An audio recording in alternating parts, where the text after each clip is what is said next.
A partir de agora, você reza refletindo o Evangelho do Dia, com Monsenhor Lucas Batista. O Senhor esteja convosco. Proclamação do Evangelho de Nosso Senhor Jesus Cristo, segundo São Marcos. Continuação do capítulo 8, do versículo 14 a 21. Naquele tempo, os discípulos tinham se esquecido de levar pães. Tinham consigo na barca apenas um pão. Então Jesus os advertiu: prestai atenção e tomai cuidado com o fermento dos fariseus e com o fermento dos herodianos. Os discípulos diziam entre si: é porque não temos pão. Mas Jesus percebeu e perguntou-lhes: por que discutis sobre a falta de pão? Ainda não entendeis e nem compreendeis? Vós tendes o coração endurecido. Tendo olhos, não vedes, e tendo ouvidos, não ouvis. Não vos lembrais de quando reparti 5 pães para 5.000 pessoas? Quantos cestos vós recolhestes, cheios de pedaços? Eles responderam: 12.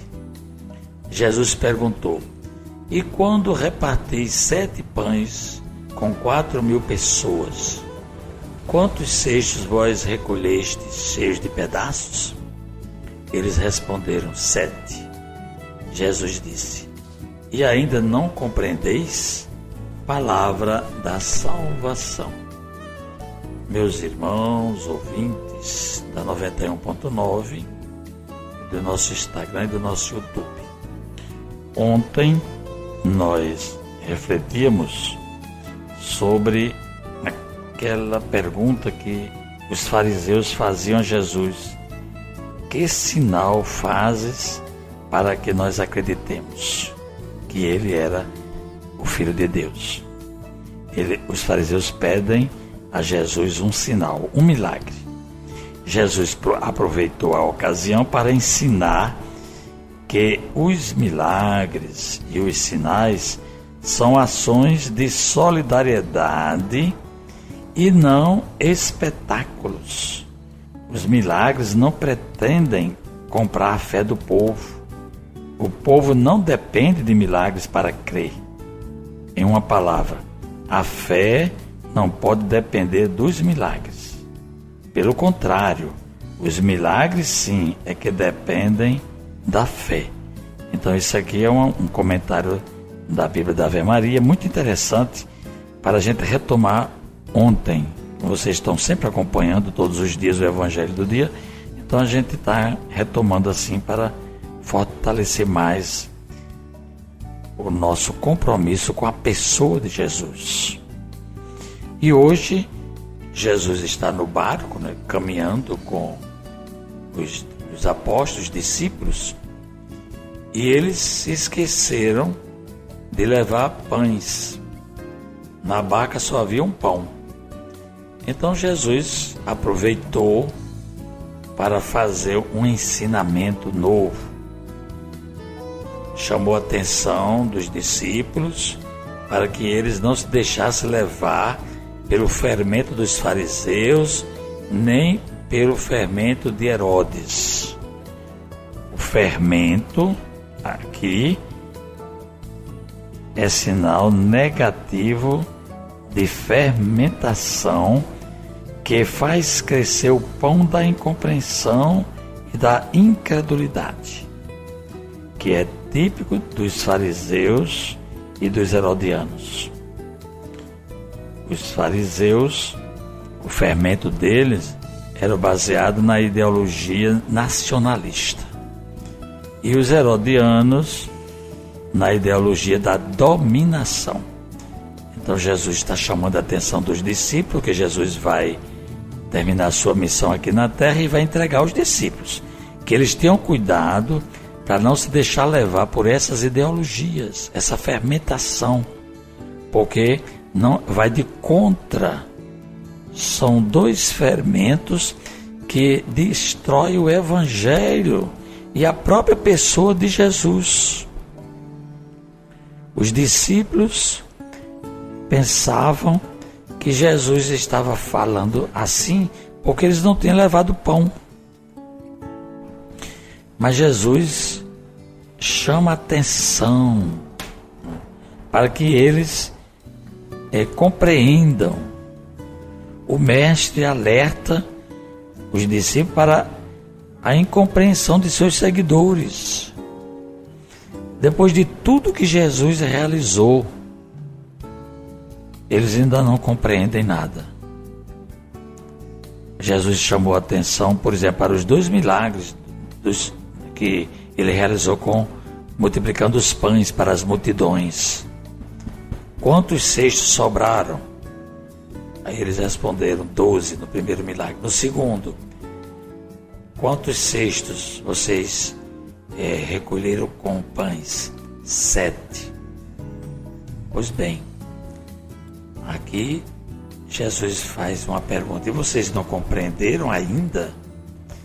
E a gente percebe, a gente que acompanha os evangelhos, que eles não entenderam muitas coisas sobre o casamento, a indissolubilidade do matrimônio.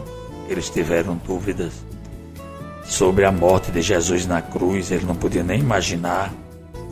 Sobre a partida de Jesus para o Pai, a sua ressurreição. Então nós observamos que há um tempo, né? Nós também estamos vivendo esse momento de incompreensão, de indefinição, de descrença. Então o Espírito Santo veio, Jesus disse assim: eu vou mandar o Espírito Santo para ser a memória de vocês. Ele não vai trazer nada de novo, ele vai simplesmente recordar tudo o que eu vivi, que eu falei. Nós estamos nos esquecendo desse Espírito Santo no nosso meio. Nós precisamos ainda de ajuda de Deus para que o nosso coração fique mais atento aos sinais dos tempos. Os herodianos e os fariseus, eles se juntaram para matar Jesus. É só você ler aí no mesmo Evangelho de São Marcos, no capítulo 3, versículo 6. O que é que diz lá? Diz assim: saindo os fariseus dali, deliberaram logo com os herodianos como haviam de prender Jesus. Hoje em dia nós também percebemos muito dessas coisas. Grupos que se formam com ideologias diferentes, com outros interesses, mas se juntam com o propósito de dominar, de derrubar quem se coloca a serviço das populações mais enfraquecidas, mais empobrecidas, de grupos que se juntam para fazer o bem, para se solidarizar com o oprimido, com o sofrido. Há muito isso hoje nas sociedades, das nações. Nós devemos olhar isso. E como discípulos de Jesus, nós não podemos seguir essa forma, né? Nós temos que seguir o que Jesus ensinou, o que ele deixou. Ele disse que veio para que todos tenham vida, e vida em plenitude. E para que nós tivéssemos vida, ele deu a vida para que nós vivêssemos. É isso que Jesus está pedindo dos discípulos. Ainda bem que todos foram martirizados. Os apóstolos, menos um que se jogou, né, que se perdeu, o filho da perdição, e São João, que morreu com 104 anos sem ser Marte. Mas todos os outros deram a vida por Jesus, pela prática de Jesus, pela proposta de Jesus, pela vida dos irmãos. É isso que é o ensinamento que nós devemos ter do Evangelho de hoje. Oremos. Ó Deus, que prometestes permanecer nos corações sinceros e retos, dai-nos por vossa graça viver de tal modo que possais habitar em nós. por Cristo nosso Senhor. Amém. Acabamos de ouvir São Marcos, capítulo 8, do versículo 14 a 21. Você ouviu o Evangelho do Dia, com Monsenhor Lucas Batista.